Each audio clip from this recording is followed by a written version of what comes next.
Hello everybody, welcome to a brand new episode of Business Blaze. In this one, this is an absolute, it looks like a beast. It looks a lot bigger than it is. It's really just a bunch of pictures that I rather unnecessarily printed out and realized that I should have probably looked at these on my iPad rather than just today, QR codes and their biggest failures. Thank you, Danny, for putting this together. We're going to go through it. QR codes seem to be the marketing tool that simply will not die. If you're not familiar with the concept, and depending on your location, some of you will be far more familiar with QR codes than others. The idea is deliciously simple. A QR code is essentially, do people really not know what QR codes are? I feel like these have been hammered into us forever. A QR code is essentially a small, discrete, interactive barcode that you might find placed on product packaging, magazine adverts, marketing leaflets, restaurant menus. The idea is that you can quickly whip out your smartphone and scan the code and then get instantly directed to a slice of related online content on your phone. The problem was that it never seemed quite as simple or as rewarding as it might sound. When Danny first discovered them 10 years ago, he went through a brief phase of scanning every single QR code that happened to pop into his vision, whether it was on the side of a cereal packet or on the beer mat on a pub table.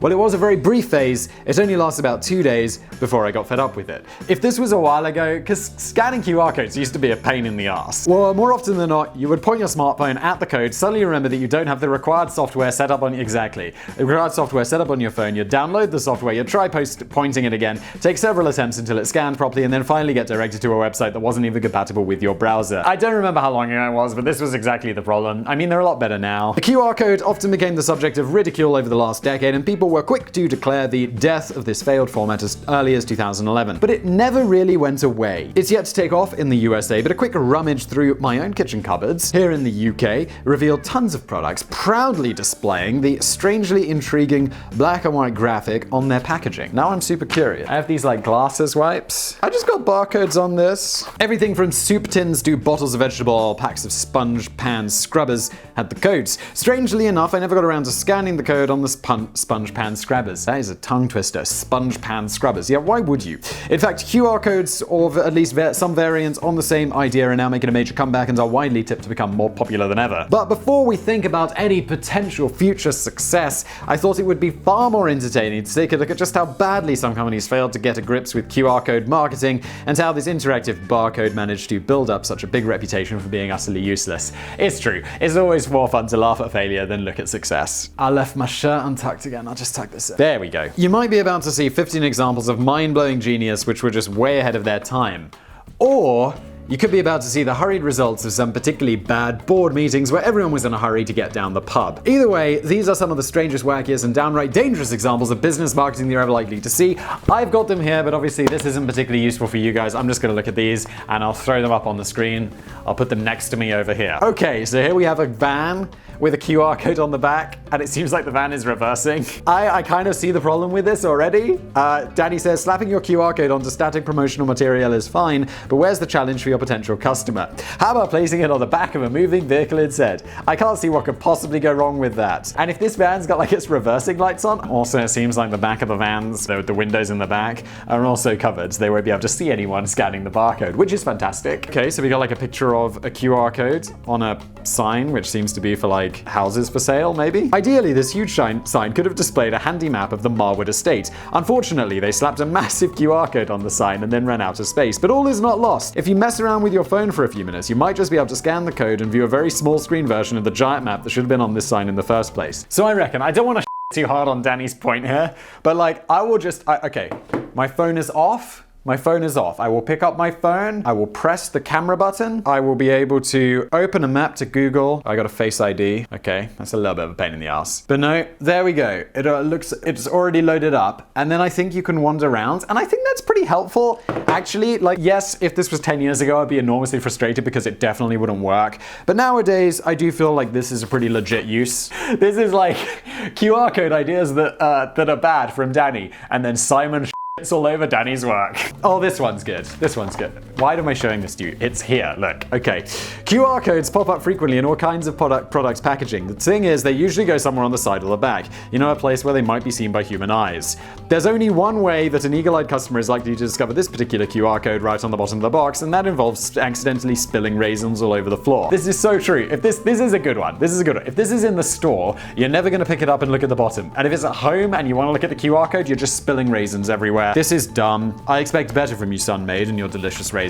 Okay, so we've got like a guide on how to use QR codes, and it says download. You scan this thing to download the QR code reader. Guys, this makes absolutely no sense. Let's see what Danny says. Not sure how to scan QR codes? No worries. Just scan this QR code to find out all the information you need about how to scan QR codes. It's a bit self-defeating when such a small and discrete concept as QR codes needs a giant sign erected in the store to explain how they work. And then you're gonna go through the store and find things like this. This is useless. That's a good one. Oh, is this safe for YouTube? We will find out. Maybe if you saw adverts on this video, this is okay. You got some bottoms. During a major volleyball... Oh no, they're on there. You can't even see them. That is asking for some trouble. I feel like in a Me Too world, like scanning the, this is not good. During a major beach volleyball competition in London, Betfair, which is I think a gambling company, thought it would be a good idea to slap a QR code on the bikini bottoms of British Olympic hopefuls Shauna Mullen and Sarah Dampney. The codes pointed to the company's website where you could place a cheeky bet on a feast of sporting events. You have to wonder if it might have worked out easier for a potential customer to just Google Betfair rather than try and get close enough to the athletes to scan the codes and risk getting arrested. Head of Betfair's public relations, Andy Lullman, quips that he wanted to place his marketing where the cameras tend to focus and where the sun don't shine. You really said that? Andy, man, you're gonna get Me Too'd. Where the cameras focus, fine, a little bit dirty. And he wanted to focus where the sun don't shine. On the hole? Like, literally inside? Dude. It might have been a useless idea, but it certainly opens the back door to plenty of media coverage for Betfair. Some of these photos are terrible. Also, my expensive printer has decided to print green lines across all of these. You may well have forgotten how to scan a QR code. But if you have to drink that much beer to reveal the code on the inside of a bottle, which would be impossible to scan if you were sober, you can almost hear the sound of broken glass and sobs of regret. I'm gonna shit on Danny's point, so like it takes more than one bottle of small beer to make an impact. I could scan that although I'm not really sure you could scan the QR code. I mean, it's inside the bottle. Isn't the glass gonna ruin this? I think my phone would be close enough to be able to scan this guy. Will it pick it up? There is no chance. That is not gonna happen. And that wouldn't happen in real life, because it's all distorted because of the glass, not because, I mean, the photo's a bit blurry, but it's mostly distorted because of the glass. It's not great. I guess you could peel it off. Whoever peels the bottle off to look at the QR code behind. Okay, this one is a happy hour sign. Royal Exchange happy hour, Monday through Thursday, 2 p.m. to 6 p.m. Too early for me to leave work and go for happy hour. It says you're standing right outside the pub. You're interested in finding out a few more details about the pub. Do you? A. Get your phone out, crouch down on the floor, and make several attempts at scanning the QR code until you can eventually access some biased marketing material on your phone screen. Or B. Do you just go inside the f***ing pub? Tell you what, Danny, I would go inside the pub, especially if it's between 2 p.m. and 6 p.m. and then 8 p.m. How is this happy hour? It's like happy hour from 2 p.m. to 6 p.m. and 8 p.m. to close. You could just advertise it as really expensive drinks are twice the price between 6 and 8. Okay, yeah, no, I'd just go inside the pub and I'd have a beer or two. Or 5. If you chose answer A, it's not safe for you to be walking the streets, go home and give up. Okay, so here we've got this definitely London Underground, famous Mind the Gap. Where's the QR code? Oh no. If you squint hard, you should hopefully be able to make out the small QR code at the bottom of this poster. All you need to do is jump in front of the speeding train to try and scan it. It might seem like a high-risk strategy, but there's probably an exclusive discount for those who survive. This is dumb. This is the dumbest so far before. Like this one, the bottom ladies, I feel like you might get in a bit of trouble. This one, you're gonna die. There's no way you can scan that from across the thing. It's way too far away. I imagine these people, they must have had the poster and then they put it up in a bunch of places, and one of the places they bought was here, and so they just didn't remove it. But either way, don't do that. Okay, hey, this one looks pretty scannable. This looks okay. What's wrong with this? Okay, it's like put it up here. It looks very old. If this is from anything like a modern website, what is up with that phone on the right? Talk now. Talk tour operators from the 1990s. This kind of thing happens all the time, and it illustrates how so many companies fail to even grasp the most basic fundamental points about QR codes. They're meant to transport you from the physical world of cereal packets and takeaway menus to a company's exclusive marketing content in cyberspace. Oh, I see. It's like, why would you scan a QR code, put a link? You're already on the internet. I want to see if this one still works because it's super old. I mean, it'll scan and it'll go to Upper Mountain Landscaping. Oh no, oh no! I've just added Upper Mountain Landscaping to my contacts, which is going to be utterly useless to me. They're definitely in America. So many websites and emails include QR codes in their online marketing. You honestly don't need them when you're online. You're already online. Yes. Why not just provide a link that can be clicked on in a second? Why are you all still making your customers get their phones out for absolutely no good reason at all? It's true, just include a hyperlink. This is so dumb. To make matters worse, this particular QR code just points your phone to the exact same contact screen you're already on in the first place. Scan this QR code with your smartphone to download our brochure, service literature, and presentations. Too busy, can't stop to talk. But you do have time to fuss around with a QR code. Too busy to stand and chat for a moment, save yourself a bit of time. Why not fumble around with your smartphone? Blah, yeah, exactly. Today, I think, they're better today. They're better today. Danny's point again. No. Believe it or not, this really was a thing. Now offering QR codes on memorials. Oh no, share your life story, scan the code for more information. So you link people over to a website about your Facebook memorial page? It's depressing. Next up, does any thought go into this? Okay, so we've got the thing hanging. Yeah, just no one can scan it. I don't think the companies are being super dumb. I imagine they've just got this poster and they've used it at a different location and now they're just using it everywhere and they think it's just a big company. It just gets lost. Although this one very specifically seems to be focused around that QR code. So no, that's actually pretty dumb. Here's a QR code that hasn't exactly been planted in the most practical places to scan. Oh, because it's outside a pharmacy. Still, the good news is that aspirin is nearby for when you knock yourself out trying to climb up there to reach it. Ba-da-bum-bum. Sorry, Danny. Do you sometimes worry that your marketing might be getting missed by people in helicopters? So I have an idea for you. In fairness, the QR code garden maze is something of an achievement. That does look pretty awesome. Officially recognized by the Guinness Book of Records as the largest QR code in the world, it measures around 29,000 square meters. It redirects people to the Cray family farm in Lacombe. To prove that it works, the Cray family flew over the farm in a helicopter holding a phone out the window, so at least the website got one extra hit out of the whole concept.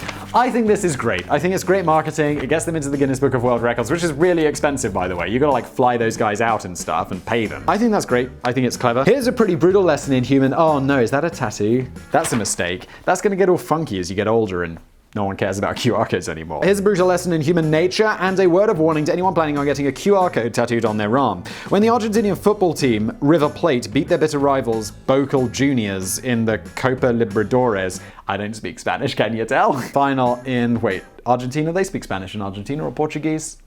Who cares? In 2018, one enthusiastic River Plate, the football team's name is River Plate. I guess it's probably not pronounced River Plate. One enthusiastic River Plate fan decided he wanted to cherish the triumph forever. He got himself a QR code tattoo on his arm, which when scanned linked to a YouTube video showing all the winning goals and victory celebrations in the epic football match. However, when news of this went viral, some online sources decided to spoil the fun by reporting the video for copyright infringement and campaigning to have it removed. That's amazing. YouTube eventually removed the video, rendering the QR code completely useless. I bet it wish it got for a nice tattoo of the team's badge now. Give them an inch and they can take a mile. Protect your valuables out of the reach of pickpockets. And there's the thing down here. Yeah, so back in the day, you'll be I know what Danny's gonna say. He's gonna say people will be scanning it. They'll be distracted by downloading all those funky old apps and they will get their pickpockets pocketed. Or no, they'll get their phone stuck. How right am I? Warning, thieves are everywhere. There's probably one standing next to you right now, seriously. Make sure your valuables are safely out of reach. Keep your valuables out of reach. It actually says that in the advert. And it's asking you to take out your valuable. More importantly, on how to stay protected from pickpockets, please get out your expensive smartphone and start waving it around in front of this massive poster. These examples may have shown QR code marketing at its most ludicrous, but the format does appear to be constantly confounding the critics with its refusal to lay down and die. The real problem in the past was that technology wasn't quite ready to make a perfectly good idea work. Scanning codes often felt clumsy, fiddly, time-consuming, and ultimately not very worthwhile. A big game changer came in 2017 when Apple's iOS 11 updated to allow for QR codes to be scanned directly through the phone's camera without the need to mess around with additional apps. Indeed, you don't even have to you don't even have to take a picture. You just load up the camera and you're good to go. Many Android devices have now followed suit, providing a native QR code scanning feature. Suddenly, the concept has become just a simple matter of pointing and scanning, and the fundamental idea of using your pocket-sized digital device to quickly scan something and get something of value in return is just far too good to go away. It also helps that businesses are finally beginning to use QR codes in more innovative ways, rather than just directing users to their website or marketing content. Users can now claim instant discounts on their purchases by taking a second to scan a promotional QR code on the side of their coffee cup, or they can even use it as a payment transaction service. Indeed, in China, they are doing this all the time. They have something called WeChat, which is like, sort of like, it seems this app seems to do everything, but you can like go into McDonald's or anywhere and there'll be like a scanner, you scan it and you pay with like the QR code app on your phone. It's quite incredible. It's everywhere. Like no one uses cash. I really should read these things ahead before I actually like just start spouting off. The QR codes have recently started to take off in China, where they now account for over a third of all mobile payments and racked up $1.65 trillion worth of transactions last year alone. We're seeing a fresh wave of popularity for QR code marketing across Europe, Japan, and India, while even the US has taken its first tentative steps into QR code payments. Juniper Research estimated by the year 2022 over 1 billion smartphones will have access QR codes, and over 5.3 billion QR code discounts will have been redeemed. The term QR code, I think even now, like one of the things I found it most useful for is like when you check into an airline. Oh, I won't have any because you use them and then they go away, but boarding passes will have a QR code now that you scan on the machine when you check in. The term QR code may not necessarily survive the test of time. We're already seeing these successful variants on the idea, like Snap codes and Spotify codes and Messenger codes, and we'll continue to see new ideas and interesting ways of using them every day. But the point and scan concept is most definitely here to stay. It just took a very long time for technology to catch up with the idea and run with it. So Danny and I end on the same page. All of these were more ridiculous 10 years ago when it was a massive hassle, but now it's just like, you can almost just zap them real quick. In fact, how about this for some self-promotion? I got business cards made up for another channel I do, which is called Visual Politic. That'll probably be blurry. I'll throw it up there, or maybe I won't. But we got business cards, and we got QR codes on the business cards. I had like 25 or 2,500 of these guys. Like, they are everywhere. This has been Business Blaze. If you like this episode, please do hit that thumbs up button below. Don't forget to subscribe if you've got a suggestion for this channel, something like this, or anything you like, really. Business related preferred, given the name of the channel. Please do mention that in the comments below. Upvote the ones you like. We, of course, look at them, and I'll pick out one I like, and we can have Danny write something up, and we can go through it together. It'll be fun. And as always, I'll see you next time.